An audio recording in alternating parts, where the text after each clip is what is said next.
Kaixo, zer modu? Oso kriston ilusioa egiten zure zuri elkarrizketatzea. Niri ere egiten dituzten ilusioa. Bene, esan dezakegu zinegilea zabela edo zine munduan ibiltzen zabela, baina nondik dator mundu hobetara saretzeko goia edo? Bueno, ez dugu horatzen zen momentutan erabaki nuen zinema munduan sartzea, ni musikatik nentorren. Hala? Bai. Bai, beste bizitza bat dirudi, baina bai. Hemen daukagu June ere gauzak esaten. Apa June. Apa June.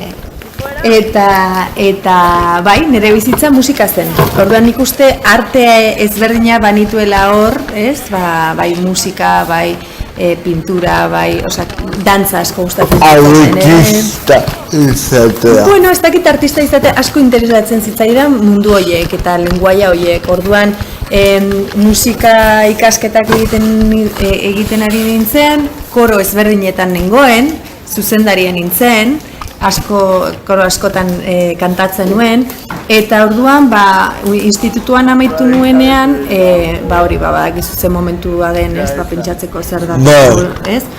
Ondoren, eta unibertsitatera joateko asmoa nuen, eta nekien zen olako ikasketak egin, ez?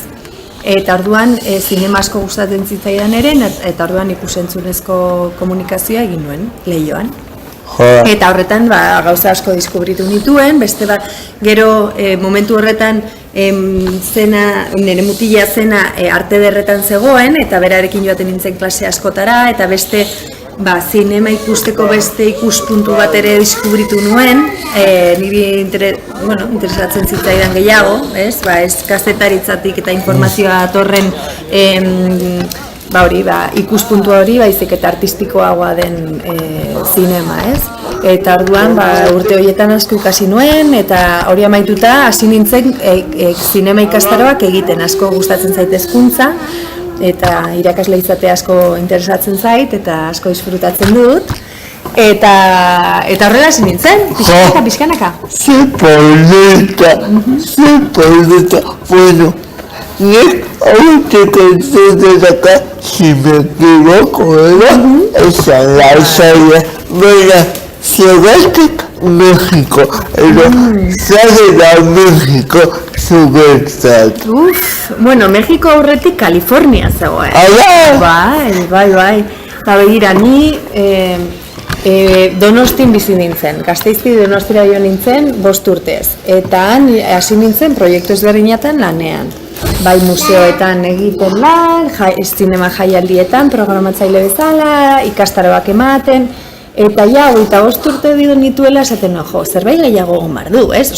Lan nituen eta proiektu politak eta nahiko handia, ez? Hain gaztea izateko, baina esaten nuen, interesatzen zaige gehiago ikastea edo ikustea zer dagoen honen atzetik. Eta orduan Estatu Batuetara joan nintzen, mintegi batera, New Yorken.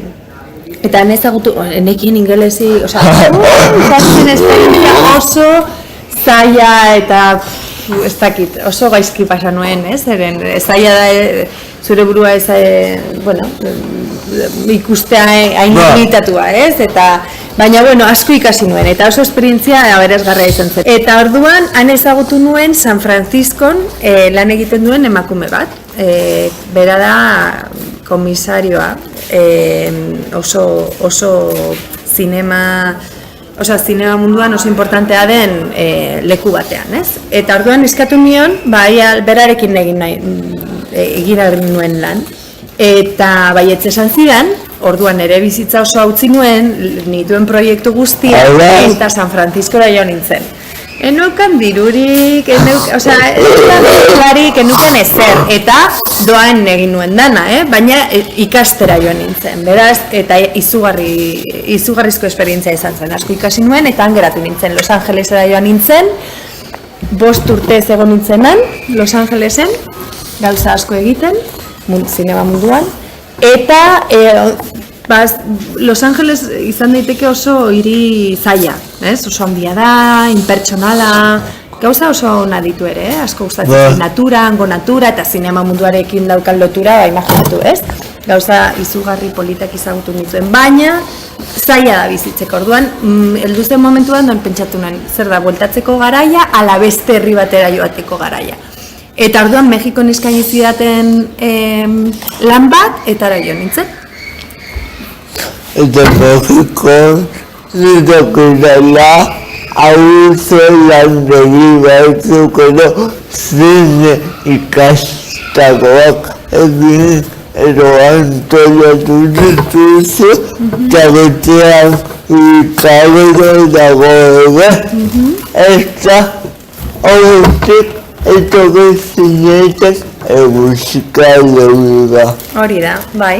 Mexikon oso proiektu politak egin nituen, ambulante deitzen den zinema jaialdi batean egin nuen lan, oso esperientzia intensoa izan zen, zeren da jaialdi ibiltaria, ez? Orduan egiten dituzu 12 bider jaialdi bat. Imaginatu, 12 hiritan egoten zara produzitzen jaialdia behin eta berriro. Orduan, bueno, nahiko neketsua zen, baina izugarria izan zen, ere herrialde hain ikaragarria ezagutzeko, ez? Mexiko da oso handia, kultura asko ditu eta herrialde asko dira, ez?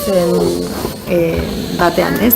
Eta orduan, bai, Ricardo ezagutu nuenan, bera ere ez dagoen zinema munduan sartuta eta gauza asko egiten, bera produzitzen zituen ere pelikulak, eta orduan, begira, han elkartu ginen, han izan ginen urte terdiz, eta gero, 2 urtez, eta erabaki genuen Gasteiz etortzea Zineleku proiektua martxan jartzeko.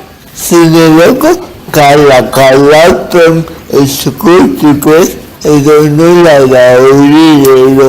Bai, gure kalakala,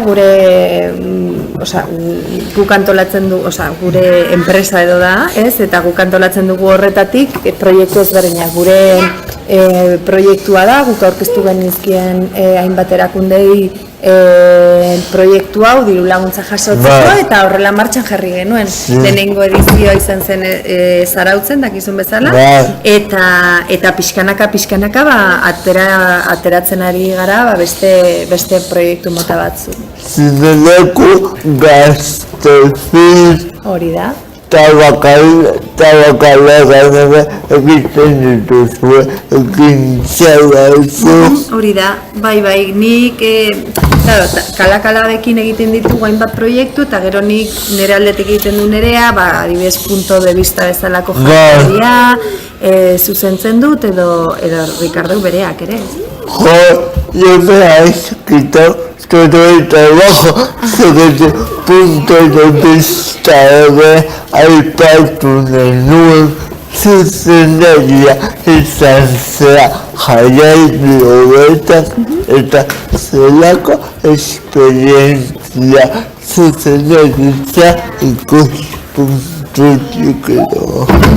Oso polita izan da, oso proiektu, nik asko maite duan proiektua da, duela 12 urte hasi zen proiektua da, eta hasieratik jarraitzailea naiz. Ikaslea, oraindik ikaslea nintzenean ara joaten nintzen ikusle bezala, orduan imaginatu ze polita den orain proiektu horren zuzendaria izatea, ez?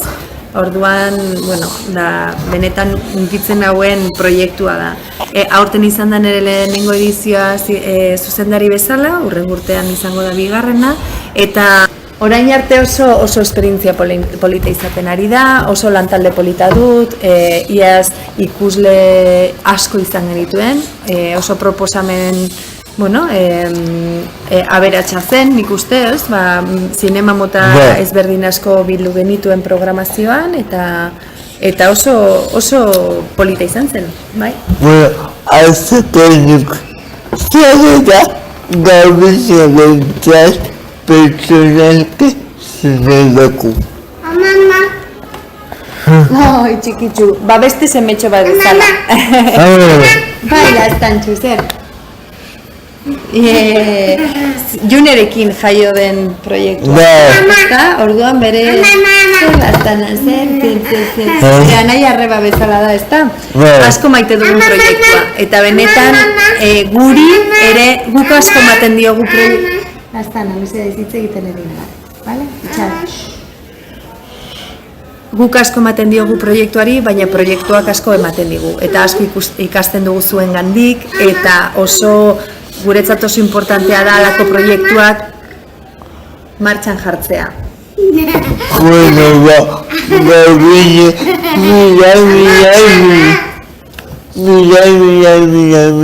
mira, eso que teatral oparitzea gaitek.